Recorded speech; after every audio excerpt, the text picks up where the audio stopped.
Olá, olá, gente querida, graça e paz, que Deus abençoe ricamente você, abençoe toda a sua família. Sejam bem-vindos ao canal Falando de Cristo na Estrada aqui no YouTube e a nossa página Falando de Cristo na Estrada no Facebook, antiga Rádio WF. Que bom que você está aqui comigo, às margens do Rio Machado.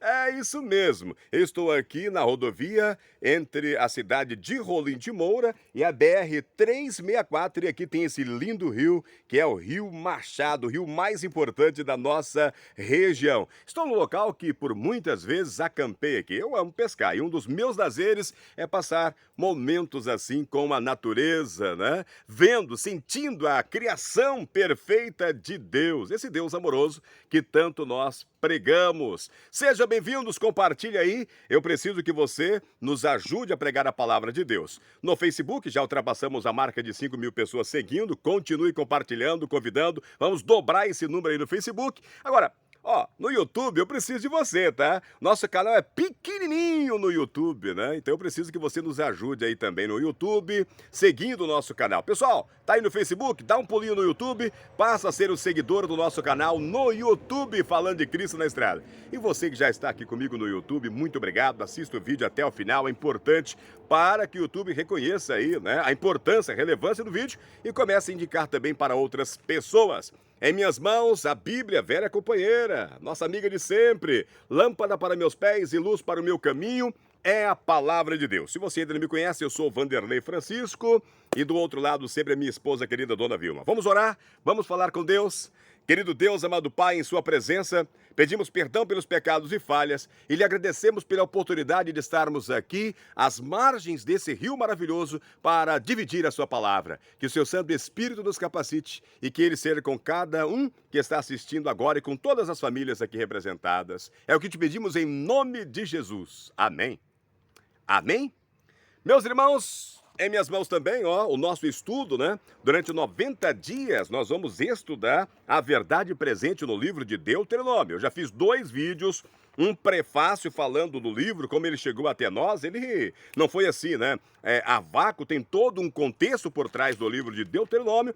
A última carta, a última mensagem, os últimos sermões, o último discurso de Moisés para aquele povo que estava prestes a entrar na Canaã, a cidade, ou o país, né? Que a promessa que Deus havia feito ali para os seus pais. E agora, aquele grupo de pessoas estava diante de Moisés, do outro lado estava Canaã, e Moisés precisava conversar com eles. O livro é chamado aí de Segunda Lei. Ele faz uma recapitulação e mostra para eles como eles iriam demonstrar amor a Deus, que seria através da obediência. Para quê? Para que continuasse sendo abençoado e pudesse atrair as outras nações ao Deus Criador e Salvador. Amém? Essa missão é minha. Essa missão é sua, ela continua até a volta de Cristo, né? Nós também somos convocados para sermos reinos de sacerdotes, para ser sal, para ser luz, para atrair as outras pessoas através do nosso testemunho e através da mensagem da Bíblia, atrair as outras pessoas à salvação, porque esse Deus maravilhoso, ele quer salvar a todos. Então, nós estamos em ação, mas a maior ação é do Espírito Santo de Deus, é ele que vai trabalhar em cada coração. Amém? Tudo bem? Eu vou deixar assim um pouco mais escuro, mas para que você tenha essa paisagem linda aqui do Rio Machado, né? Essa natureza aqui como pano de fundo, servindo de cenário. A minha cara não importa agora, tá? Então ouça muito bem.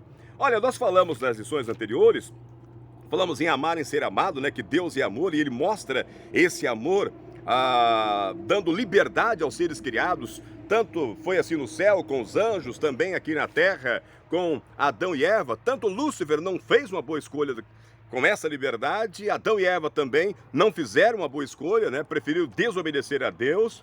E aí, irmãos, o resultado foi a queda de Adão, a queda de Lúcifer. Foi atirado aqui para a terra, quando a terra ainda estava sem forma e vazia. A queda de Adão e Eva foram expulsos do paraíso, vocês conhecem aí a sentença, né? E que vai chegar o dilúvio.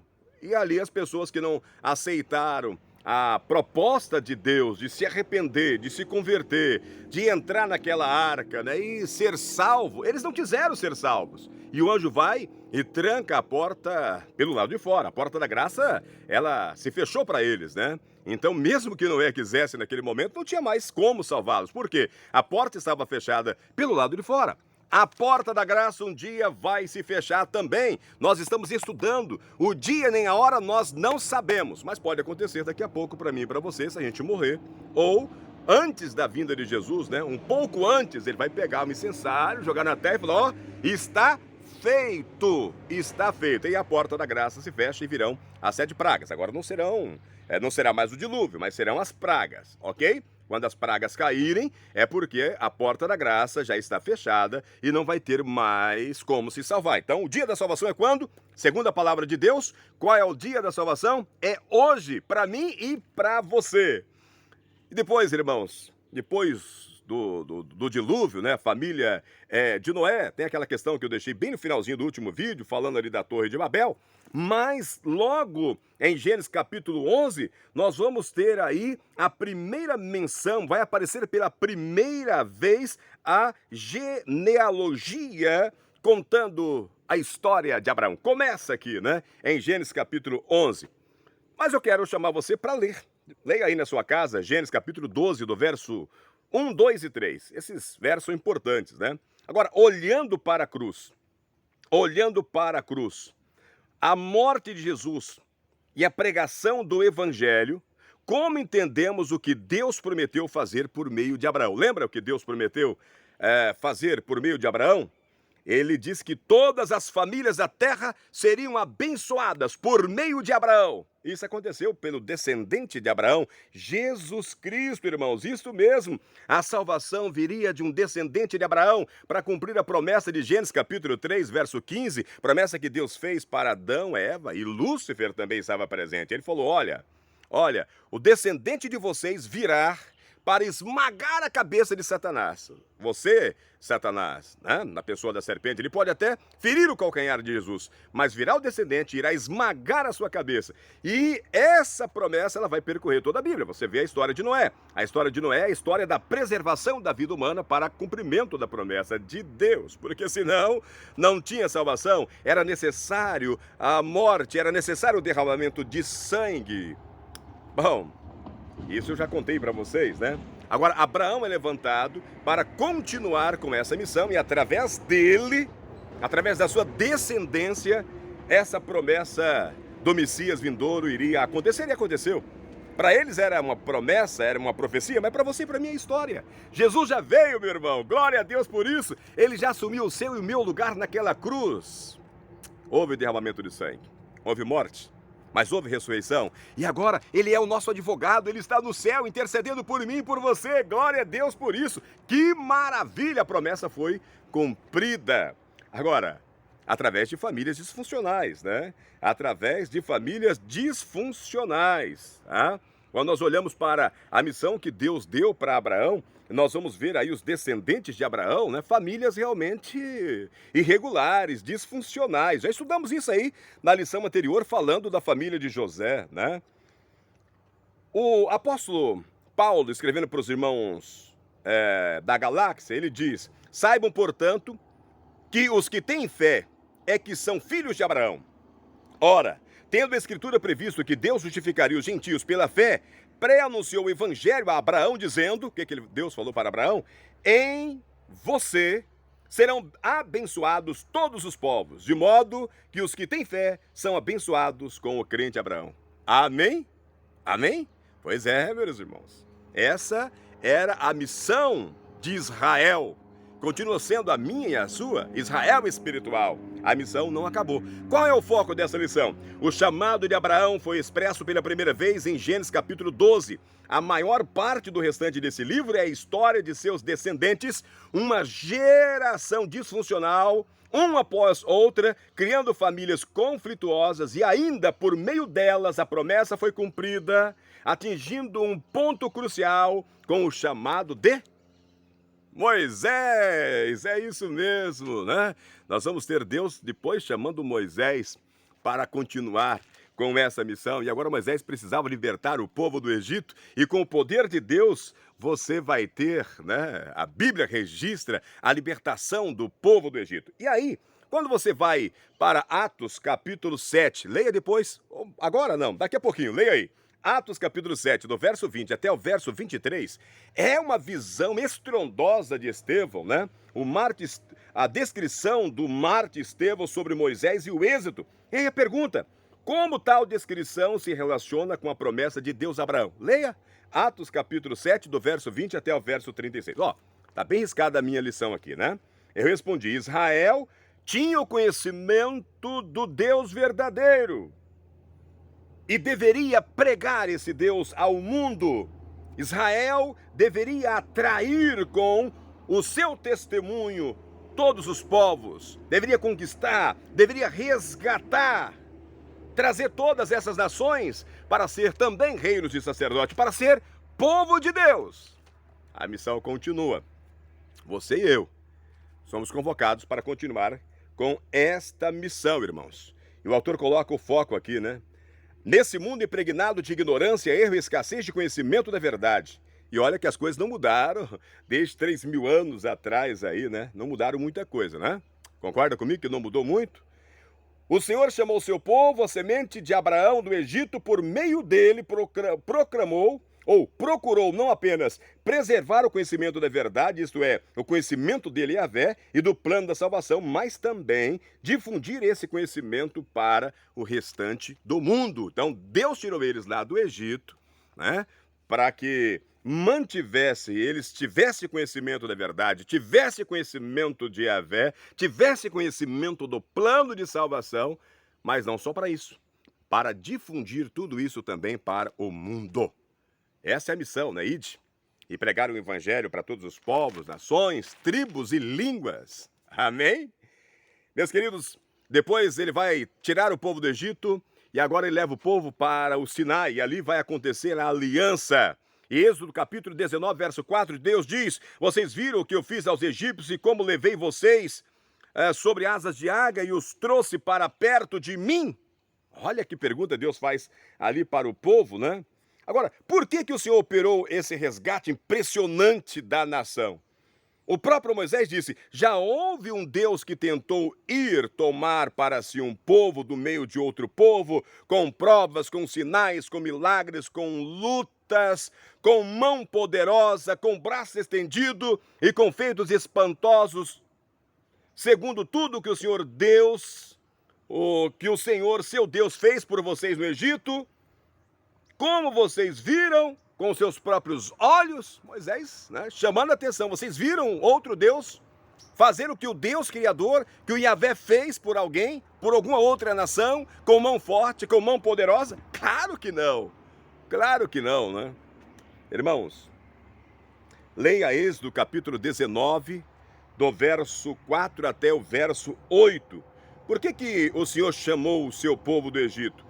Para estabelecer com eles uma aliança e para usá-los como reino de sacerdotes para conquistar, para atrair as outras nações.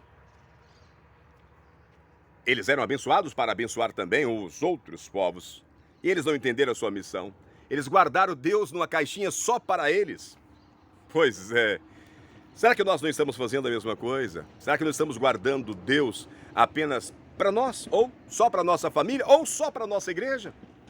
Será que não está na hora de contar dessa maravilha que Deus fez e que está registrado nesse livro para todo mundo e dizendo, olha, isso aqui é fonte autoritativa, é verdade. Deus lhes transmitiu estimulações da aliança, a parte deles num acordo, por assim dizer, e os 10 mandamentos lá em Êxodo 20. Assim a aliança foi ratificada, depois de aspergir com sangue das ofertas. Um altar recém-construído, Moisés pegou o livro da aliança e o leu para o povo. Êxodo 24, verso 7, irmãos. O povo novamente declarou que obedeceria. Né? Então, em primeiro lugar, Moisés anunciou ao povo todos os mandamentos conforme estavam na lei. Depois pegou o sangue, borrifou o sangue no livro da lei, e todo o povo, usando lã tingida de vermelho e isopo, então disse: este é o sangue que sela a aliança que Deus mandou vocês obedecerem. Hebreus vai falar isso também, né? Hebreus 9, 19 e 20, né? Agora, o que significa o sangue? E por que ele é tão importante ainda no presente? Não há salvação, não haveria salvação sem derramamento de sangue. Já prefigurava o sangue de Jesus, o Messias. Tudo que eles aprenderam através do santuário. O Cordeiro era Cristo, o sacerdote, o sumo sacerdote. Todo o ministério do santuário aqui na terra era réplica do santuário celestial. Era réplica do santuário celestial e daquilo que Deus, através de Jesus, estaria fazendo por mim e por você. E aí, irmãos, na quinta-feira fala de apostasia e punição. Nossa aliança com Deus tem a parte de Deus, mas tem a minha e a sua parte. Muitas vezes cobramos apenas o compromisso de Deus da aliança, mas não queremos ser responsáveis pela nossa parte do acordo, da aliança. Tudo que o Senhor falou, faremos. Foi assim que o povo disse lá. Muitos de nós também, ao descermos as águas do batismo, fazemos as nossas profissões de fé e diz que iremos cumprir, né? Embora, sem dúvida, era isso mesmo que o povo queria dizer, a história sagrada mostra que, infelizmente, suas ações, vez após vez, contradisseram suas palavras. Eram o povo escolhido, irmãos. Fizeram aliança com o Senhor, mas, infelizmente, não cumpriram a sua parte no acordo.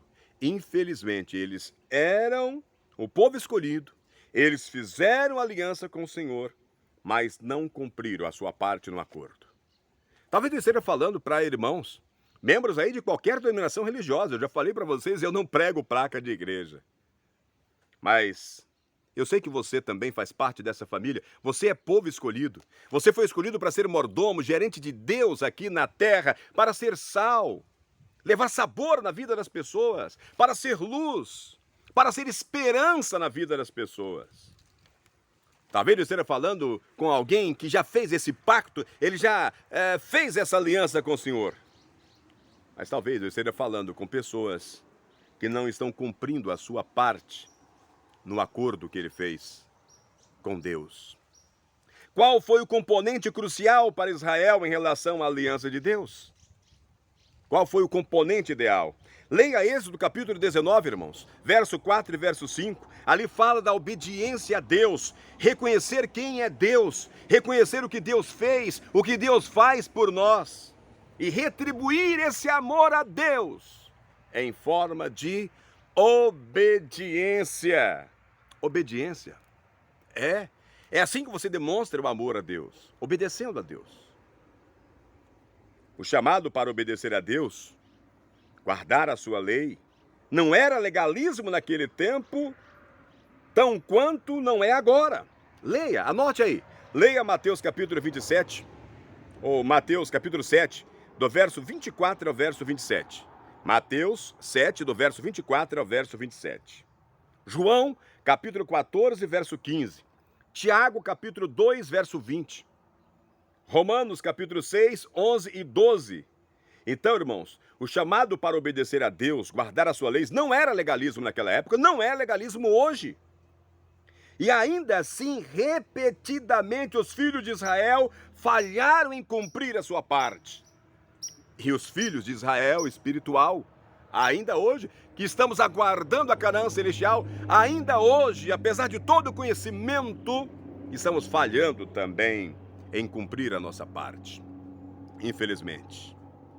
De fato, logo no início, mesmo com a visão do próprio Monte Sinai, eles caíram em apostasia, rapidinho. Leia Êxodo 32, né? Do verso 1 ao verso 6. Infelizmente, a infidelidade parecia ser mais a norma do que a exceção. E, portanto, em vez de entrarem logo na terra prometida, eles vagaram por 40 anos. Por 40 anos. 2 anos depois, eles estavam diante da terra prometida. Estavam prestes a entrar na terra prometida. Mas o não confiar em Deus o não obedecer a Deus, fez com que eles voltassem e vagassem durante 40 anos. Leia Números capítulo 14, do verso 28 ao verso 35, irmãos. Qual foi a punição imposta à nação por sua recusa em confiar no que o Senhor lhe disse que fizesse? Todos acima de 20 anos morreram no deserto, menos Josué e Caleb. É triste isso daí? Pois é, nós estamos falando que você tem liberdade, Deus ele te queria ser livre para você fazer as suas escolhas, mas toda escolha tem consequência. Agora, muita atenção no que eu vou fechar aqui, esse vídeo, esse tema de hoje. Muitas vezes, a desobediência resulta não apenas da franca rebelião. Bom, embora isso aconteça, né? Tem muita gente que fala que ama Deus, mas não guarda os mandamentos de Deus e quer estar certo. Mas a Bíblia diz que fala, aquele que diz que me ama e não guarda os meus mandamentos é mentiroso e nele não está a verdade. Está lá em João, né? Aquele que fala que me ama, mas não guarda os meus mandamentos é mentiroso, né? Então é triste isso, né? Mas não apenas isso, irmãos. Muitas vezes a desobediência resulta não apenas da franca rebelião, mas também de deixar de confiar no que Deus diz. Olha o que aconteceu lá com Adão e Eva. Deus falou para eles não comerem da fruta. Você não vai encontrar isso nos 10 mandamentos, né? Não há nenhuma lei que te impeça de você comer uma fruta, ok? Mas Deus disse para eles que não deveriam comer aquela fruta e eles comeram. Eles desobedeceram, eles não confiaram na palavra de Deus. Não confiaram. O que tornou o pecado desses homens ainda mais hediondo para Israel foi o fato de que todos eles tinham testemunhado a ação divina, irmãos. Esse povo, eles foram tirados do Egito, viram a minha glória, Deus diz, né? Viram a minha glória e os prodígios que fiz no Egito e no deserto. E mesmo assim me puseram prova já 10 vezes e não obedeceram a minha voz. Números capítulo 14, verso 22. Apesar de tudo que viram e experimentaram, ainda se recusaram a obedecer ao Senhor, tomar a terra, apesar das promessas divinas de que teriam sucesso. Os espias voltam e falam, olha, lá existem gigantes, nós não vamos conseguir vencer, seremos esmagados, seremos mortos. Caleb e Josué falam, não, eles existem, né? A terra é boa, realmente, é do jeito que Deus falou. Agora, tem esses monstros aí, esses guerreiros enormes, mas nós estamos com Deus, nós podemos entrar e vencer. E eles cheios de negacionismo, né? A palavra negacionista está muito em moda agora, né? E eles cheios de negacionismo, convoca agora o povo que estava prestes a entrar em Canaã para retornarem para o Egito. Memória seletiva. Eles haviam esquecido o sofrimento que eles tiveram, ou que eles tinham, né, lá no Egito. O decreto de morte sobre as crianças do sexo masculino, lá no Egito. E eles pegam pedra para apedrejar Moisés. Eles querem escolher novos líderes, líderes que não obedecessem à vontade de Deus, mas que obedecessem a eles, que retornassem com eles para o Egito, que levassem eles de volta para o mundo em que eles viviam. Pegaram pedra para apedrejar Moisés, Josué e Caleb. E agora, Deus vai fazer uma repreensão? Deus fala, olha, Moisés, poderia aniquilar todos. E Moisés ora, o verdadeiro líder, o verdadeiro pastor, ora por esse povo. Deus ouve a voz de Moisés e Deus, amoroso, resolve dar mais uma chance, mas fala que eles não devem entrar agora, né? E eles, por rebeldia de novo, eles tentam entrar. E aquele grupo de pessoas que entraram sem a Arca da Aliança, sem a presença de Deus no meio deles, foram derrotados. E aí voltaram para vagar mais 38 anos no deserto. E agora, meus irmãos, depois de vaguearem tanto, eles estavam novamente às margens, a atravessar para Canaã. E agora Moisés reúne todos e fala, venham para cá, eu preciso conversar com vocês. Vamos recapitular o que aconteceu com os seus pais. E Moisés, então, meus irmãos, ele vai fazer essa convocação geral e vai fazer ali o último discurso, o seu último sermão, vai dar o último aconselhamento, né? E é sobre esse aconselhamento de Moisés para um povo prestes a entrar na Canaã física é que iremos tratar durante 90 dias. Amém? Eu sei que você ficou com vontade que eu contasse, né? O que Moisés falou para eles ali, né? Você ficou aí sim, né, com muita tô torcendo para eu contar para vocês. Então siga aí os nossos próximos vídeos. Durante 90 dias, né, outubro, novembro e dezembro, nós vamos estudar a verdade presente em Deuteronômio, ok? Gostou do lugar? Gostou do cenário? Pois é, por isso é falando de Cristo na estrada, tá? A gente estava passando por aqui, lembrei desse lugar bonito, falei, vou parar para gravar para os nossos seguidores. Que Deus te abençoe, meu irmão. Que Deus te abençoe, minha irmã, meu amigo e minha amiga, mas não esqueça do que está escrito nesse livro, né? Esse livro é importante para a gente refletir, principalmente sobre a nossa missão, de pessoas abençoadas por Deus para abençoar outras pessoas. De pessoas que foram escolhidas para ser gerentes de Deus, gerenciar as coisas de Deus aqui na terra. Mordomos de Deus, reino de sacerdotes, luz para o mundo, sal da terra que leva sabor e esperança. Oremos? Querido Deus, amado Pai, perdoa os nossos pecados e falhas, Senhor. Te agradecemos por mais um estudo, às margens desse rio, nesse lugar maravilhoso. E te pedimos uma bênção especial sobre a vida de cada irmão e cada irmã e de sua família representada. E nos batize com o seu Santo Espírito todos os dias, que o Senhor possa nos ajudar na missão de levar o seu Evangelho para salvar a todos. Nós te oramos em nome de Jesus. Amém. Amém? Pense nisso. Um forte abraço e até amanhã.